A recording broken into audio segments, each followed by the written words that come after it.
My name is Jacob V Joyce. I've just finished the Gasworks Artist Participation Residency, which was a call out that asked for an artist to come and work with migrants and specifically ones connected to the area. So I decided that the group I wanted to work with was a group called OPAL, Out Proud African LGBTI. So OPAL are a group of grassroots activists formed to help each other navigate the asylum system in the UK. So they are all people who have come from countries like Uganda, Nigeria, Ghana, other countries which have colonially instated anti-gay laws, who've decided to, instead of asking for help from organisations in the UK, to advocate for each other. And they're hugely successful. Even in the course of the residency, so many members have now been granted refugee status. In fact, one of them read the poem that she wrote in the workshop at her court case and won the case. So it was amazing to be part of their work. Their work is really inspiring. My name is Abe Kiwanuka. I'm originally from Uganda. I work with Out and Proud African LGBTI. Jacob called me and said, yeah, I've got this project coming up. I want to work with you guys. Come, let's speak to the members in the group and see what we come up with. And then eventually we came up with it was more like brainstorming because we don't want someone to come and they impose on us what they want us to do. We want to do something from our heart, something we want to express. After meeting with OPAL and hearing the things that they were interested in doing, I decided to start running Black queer world building workshops, which were kind of using Afrofuturism, poetry, image making to project ourselves into a future which we thought was viable for Black queer joy and nourishment, fulfillment, safety, all these kind of things. Members are not allowed to work whatsoever. They're not given like money, so they're at home doing nothing. So if we get at least 2 days a week where they can come, socialize, have fun, come up with these projects like these ones, like challenge their brains, yeah, because it's all about challenging your brains. See, what can I come up with which can send a message out there? Then it's also so perfect. I am black trapped in a Scottish white body. I am strong like the fairy red Scot lass. I am the ocean that smells like the spice of the world. I am titanium. I am the mother of dragons. I am the queen of my utopia. I am the fairy godmother. I am me, like or hate. Jacob came to us and we felt as if we got one of our family members, because the way he came out to us was like, we got one of us, and we are free to open to him and tell him our stories. The only project I attended with Jacob was the poem project, and it was really fantastic because I managed to come out with myself. But with Jacob, I wrote a poem which was really good, and I managed to bring out a bit of myself, a bit more. When OPAL said that they were interested in continuing this writing process, I contacted Black queer poets Keith Jarrett and PJ Samuels. PJ Samuels, a poet born in Jamaica who's been through the asylum process herself.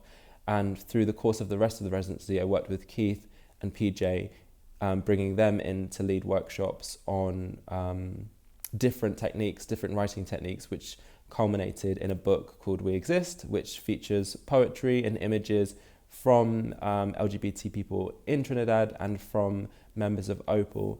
And one of the other outcomes from that was that we designed a logo for OPAL, which they designed themselves, and had 500 t-shirts printed, which they marched at the front of London Pride, and they marched at the front of Brighton Pride. And yeah, so it was a very practical, it's a practical residency that gave people a chance to make things that make their community more visible, as well as doing some hopefully things that just brought simple just joy and happiness.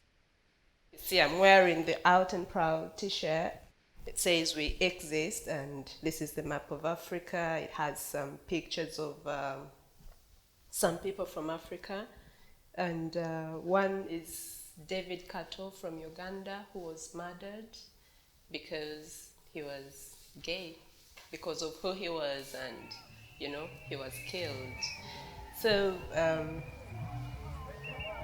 I'm so happy that, I mean, we can portray the message to the whole world or to everyone that sees us without having to say a word. This plight, this struggle which members of OPAL are going through as LGBTQI people resisting colonial buggery laws is that this struggle is not exclusive to Africa. It's also happening in the Caribbean, and it's also happening to people in the UK.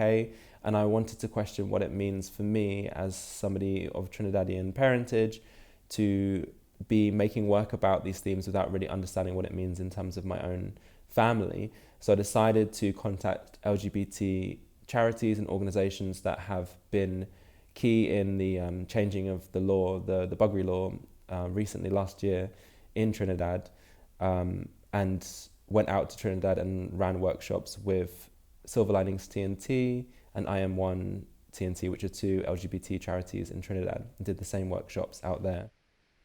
Because in Africa we've got that element that homosexuality is not part of us. This is not our culture.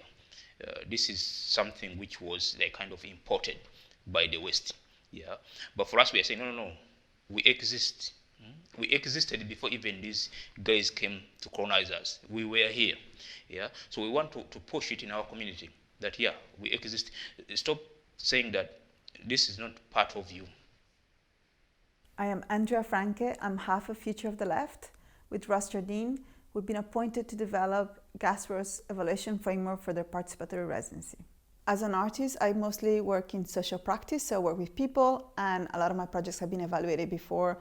So I was interested in how no one seemed to be happy with these evaluation frameworks, and also participants were never actually listened. So there was this idea that participants kind of like produce things and feelings, and then other people will think about why those things were important and then report to the funders. And we applied to Gasworks with the idea of what would it be to think of evaluation in a different way, as a way to develop a system to think with the participants, to acknowledge that the participants are fully capable of articulating their experiences and what they matter and how these projects could be better or what they should stop doing. So it was really exciting working with Jacob because I think we agree in many things, and Jacob had a full commitment to like decentering the residency and not putting Gasworks at the center, but putting OPAL at the center. It was really great for us to use the evaluation and these conversations as a way to like think together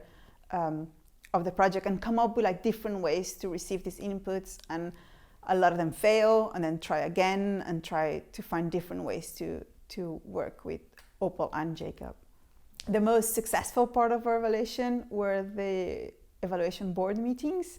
So now we have an evaluation board that meets once a month, and 4 members of OPAL come to the meetings at the moment: Juliet, Osei, Idrissa, and Abby, and they're all brilliant, and they have come with like amazing questions and concepts. So in the last meeting, for example, we discussed how a lot of funding application and artists construct them as vulnerable subjects, and it was really interesting to hear them explaining to us and to Gasworks and Jacob and the new artists what is the problem of being named as vulnerable subjects and reduced as vulnerable subjects, and how they are a lot more than that. So in the similar way that Jacob has been thinking about their project in a decentering mode, so they have partnered with places like 198 and DIY Space for London. At the evaluation, we've also tried to create a network to help us discuss things and have an outsider view of what's happening. So we work with places like South London Gallery. The Tetley was a partner at the beginning of the project. The Wellcome Collection Diversity Project. We also work with Refugee Action, and they help us set up the model of the board, because we wanted to acknowledge the participants, that even though they're asylum seekers and they cannot get paid, that they should be recognized as producing something that is really helpful for us, and that their participation in the board was not for us to help them, but was for them to help us. As part of this expanded network, we do a newsletter, a monthly newsletter, and it focuses mostly on the evaluation project because it's quite complicated to talk about the residency as it's ongoing, and we don't have consent of other participants to mention things, but we use it as a way to discuss questions, problems, failures, and it has been a really interesting way to be in touch with a larger community of people. And I think it has given us a sense that actually there's a lot of people that would like to rethink how evaluation is done in a way that it can actually affect change and be a lot more careful and consciousness of how it affects people and how it can also affect how institutions and organizations see people.